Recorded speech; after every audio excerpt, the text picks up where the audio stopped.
to Bounce, playful, unfussy conversations with SoCal's arts and culture stars. I'm Susan Petrella, a lifelong arts and culture patron / advocate and the rockstar consultant who rocks your business to success. Each Wednesday, I'm hanging out with cool, clever, creative individuals. Today's guest is Jesse Fortune. Jesse moved here in like the early aughts from Kansas City, or Kansas, right? Well, I'm from St. Louis, but I left Kansas City Art Institute to move And here. he's an artist, and he's also the inspiration for a space in Costa Mesa called Location 1980. Welcome, Jesse. Thanks for having me. Appreciate it. So, okay, the Midwest to Costa Mesa, how did that all come about? It was a big jump, but it was really simple. My brother had left St. Louis a few years before me. Okay. He moved to Denver, and then he moved to Phoenix, and then he landed in Long Beach.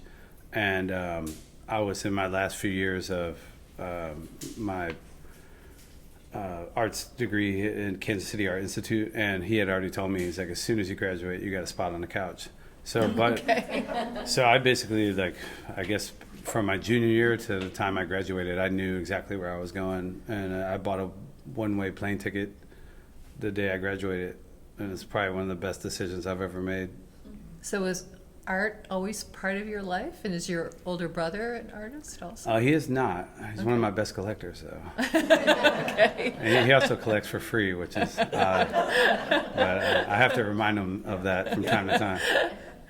No, he's not. And when I was a child and even a teenager, I wasn't an artist. I came really late, I think, compared to most people. I was an athlete, and I had to get to a point where I realized I wasn't going to be a professional athlete in any sport. But when I was in high school, I was 3-sport letterman and captain of the football team and diving team and track team, and then a lot of that just went away, like, essentially immediately upon like freshman year of college. So my mom was like, you got to figure something else out. You're smart enough to be in school, but you know, I didn't want to work. She was an auto worker, and in St. Louis in the Midwest is like kind of blue collar. I was always trying to figure my way out of that. Not that I was scared to work, and I mean, artwork is probably harder than any manual labor I've ever done. Like our last guest said, a lot of people don't realize that if you are having any modicum of success, you're earning it. There's not a lot of luck involved in the high level art game. So I just kind of stumbled into an art class when I was in like my freshman, sophomore year. I kind of had to go to community college to kind of figure out what I was decent at, and I like the art for the culture more than an aesthetic. I just like the kids were cool. It was kind of a vibe, and then I found I had a talent, and I got challenged by a professor in community college, St. Louis Community College. Shout out to Mr. Buckman, and he said if you apply yourself to your art and learning art as well as you do your physique and I treat it like a sport. And so he brought out my competitiveness, and not just with other artists, but what can I do to make myself better the next semester or the next year? And so I just kind of, once that clicked in, I thought there's nothing stopping me but me. So I just kind of applied my most ferocious disciplines to like just make work and make more work and find my style. And by the time I left Kansas City, when I came to California, I knew all I wanted to do was paint, and just paint more and paint more and paint more. So that's the direction I went. Paint more of what? I paint landscapes traditionally, but I've made paintings of people, cars, if you name it. If it's on this planet, I probably have done a study or something. What's your favorite? I gravitate towards, my expertise is plein air painting and large format and extra large format plein air painting. Oh, okay. And very contemporary. A lot of my friends they call them writers, but they're graffiti artists or mural artists. They say that somehow my style kind of is comparable to what you see on walls. I can do in a landscape really fast. I think it's because they both can happen really fast. So that's what I specialize in. Okay. And what have you done with that? Like, where do you like to go? Well, I'm going to Joshua Tree next week. It's probably my favorite place to paint in Southern California, even though I moved here for the ocean. But and it's hard to say, but I did get bored painting seascapes because it can be cool if there's waves, but I didn't want to become a surf artist. And something, the first time I went to Joshua Tree, I just fell in love with the calmness in the desert. And I think my color palette kind of vibed with it, or it just helped me shape my style really well. There's like a fight or flight danger involved in the desert. And I think that it translates to the artwork, especially when you're making work in plein air. So you have to do it in that circumstance that So day. what's the process of doing that work in plein air? Well, it's being prepared. Next week we're taking, I think, 10 artists, and some of them have never done this before. And because I'm the kind of the leader of the group, I'm responsible for everyone being prepared. And a lot of that has to do with like not just having shade and sunblock, but also having make sure you got your toolkit packed and your wheels, or your. Do you have an idea of what you want to paint when you go, or you just set up and it's blank? And I do usually.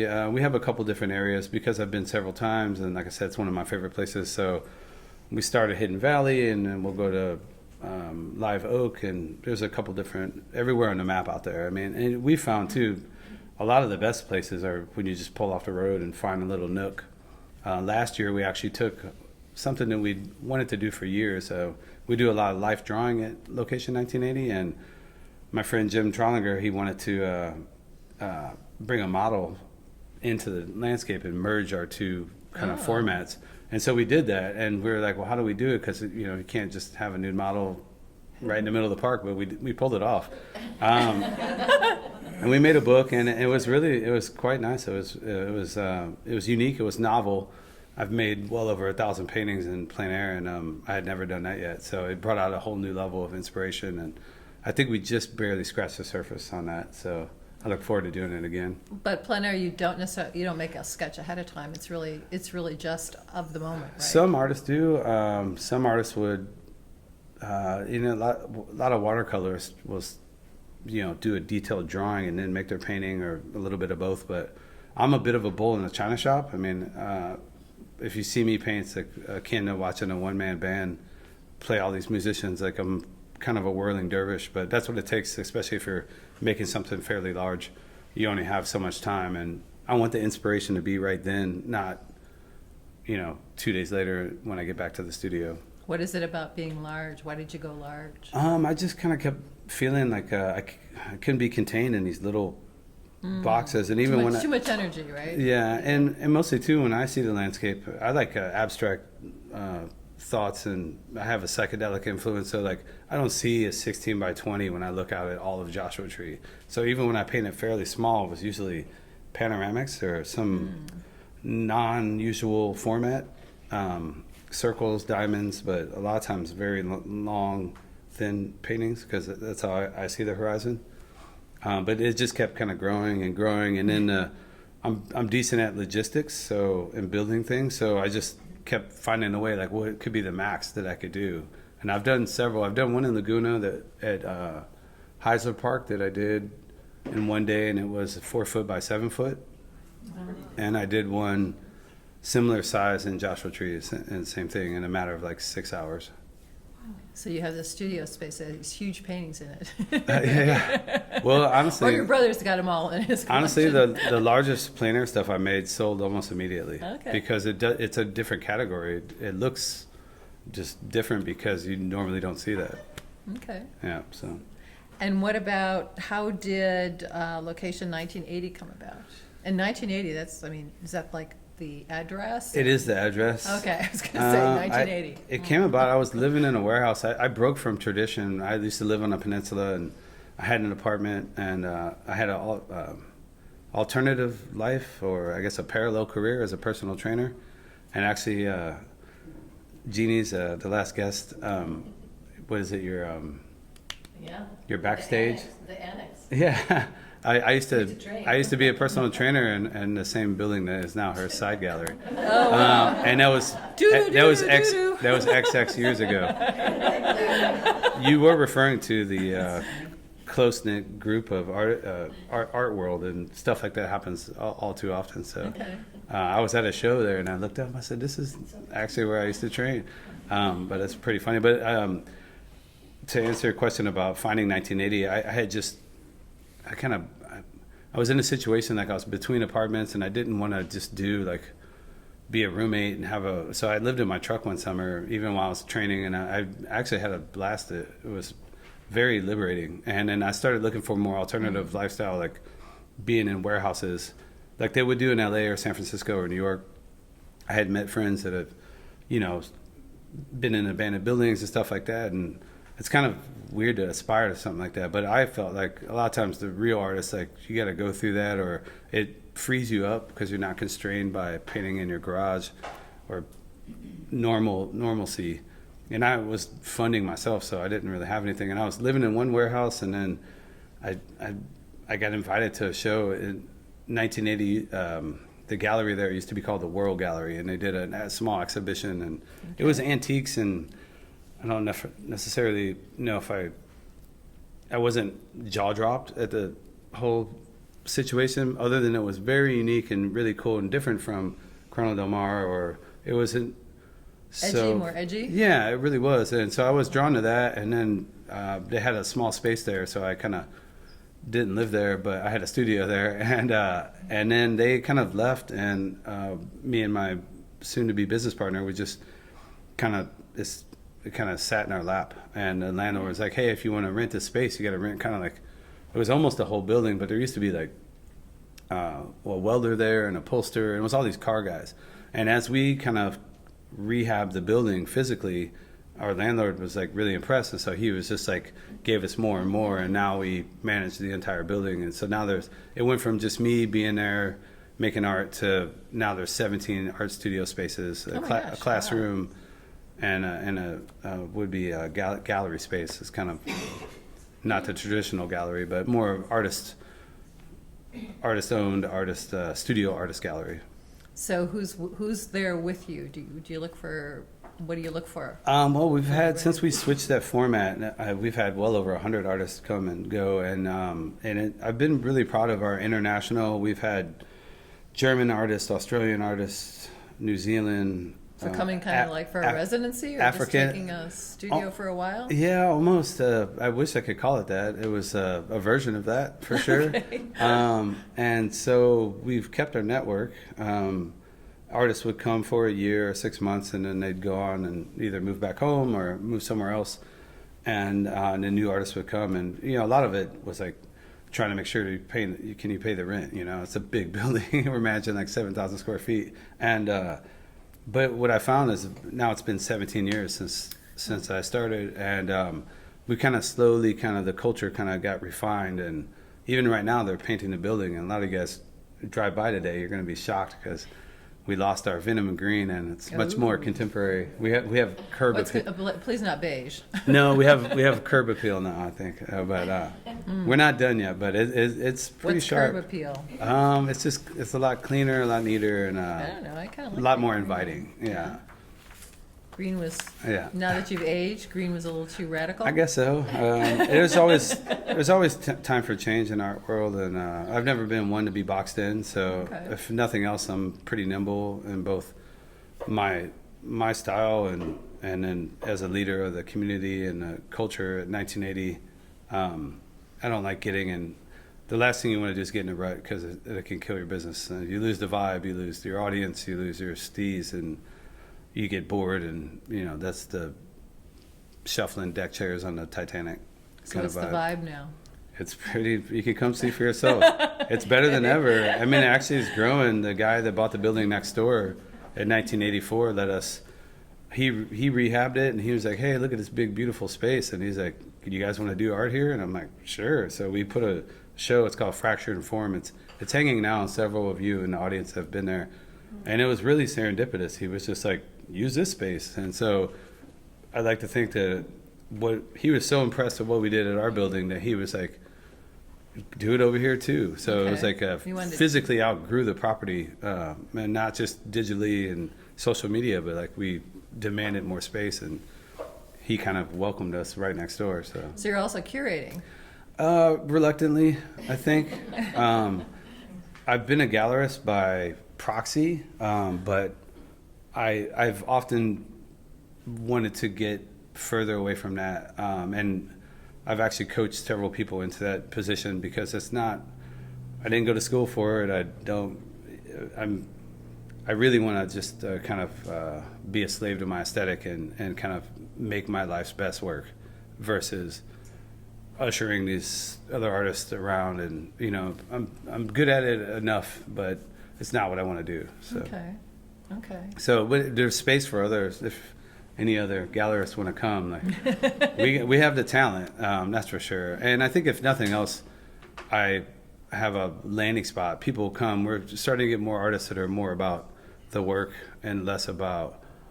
It's more of a studio. So, like Jeannie said, people just want to come in and say, "Here's my art," or "You guys rent studio space. I want to have a studio here," and then I can pay X amount of rent, but it's not like that. You have to kind of be at a certain level, or it So just you're it might not you're work more out. discerning now as to when you started? Yeah, when we started, it was like, could we pay the rent or could we not? Okay. Are you guys done over there?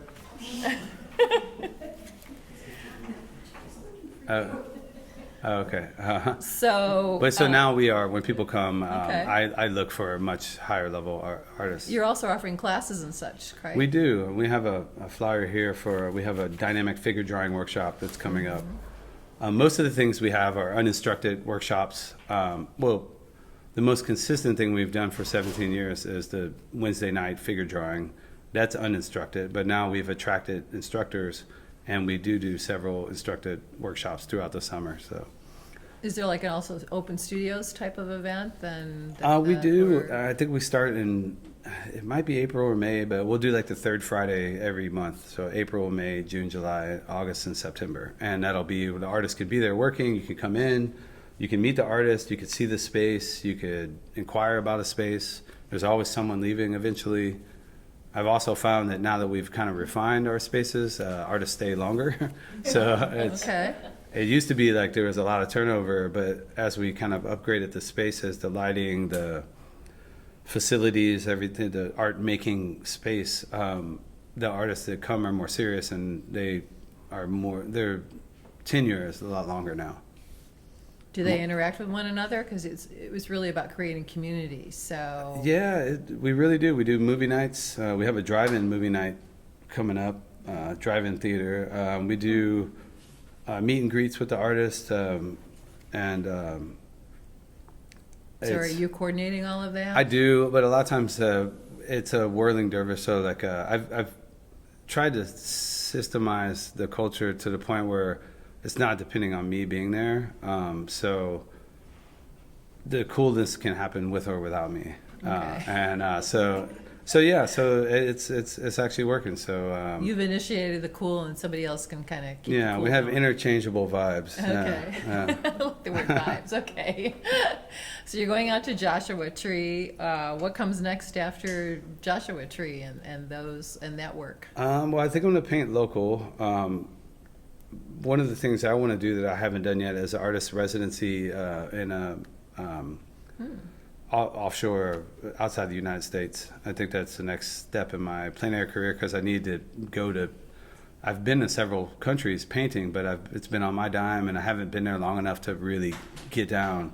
So actually, when I was in Grenada this last week, a gentleman gave me a full green light to artist residency there. So that might be the first chance I get. So, which I would be stoked. And it's not just because it's a tropical island, but I mean, for those reasons, the culture there is really vibrant. Like, so the music, the colors, the color palette. I mean, like The light, and I guess they talk about the light here in Southern California with the light and it's the ocean and. noticeably different. And I definitely look forward to, I'll actually make a few pieces based off inspiration from coming there. This year I've already done Yosemite, and now we're doing J Tree. So if nothing else, I'll keep doing a national park tour for the rest of the summer and fall. So where would that be? I haven't been to Bryce Canyon yet. Zion I've been to, but I like the Southwest, Santa Fe, all real art hotspots. But I found when you can go, and that's where a lot of the art fairs are too. So you can follow the art fair trail a little bit, and it kind of links up with good places to go paint. And also I have some family on the East Coast that I haven't got to explore a lot. So, it's a simple plan, get in the van and go paint.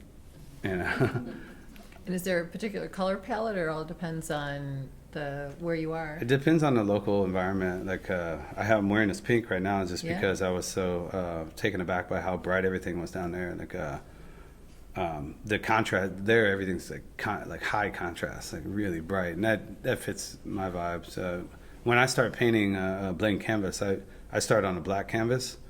Oh, black. Okay. Black background? Yeah, fully black, and it lets me like really make some poppy decisions real early. So I like to go to environments that are drastically different than that, and just see what I come up with.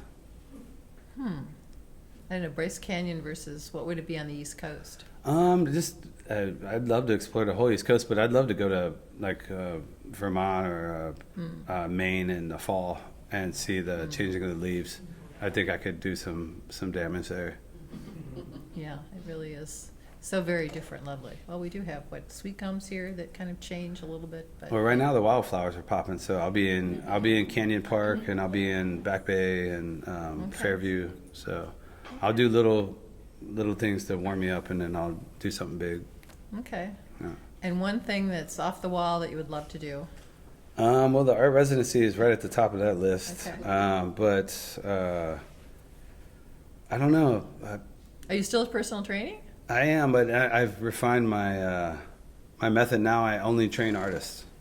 So if you're not an artist, you could offer me $100 an hour, and I'm not going to do it. I no longer possess the temperament to work in that arena without other creatives. Oh. Yeah, I used to have to put So on you're making artists fit?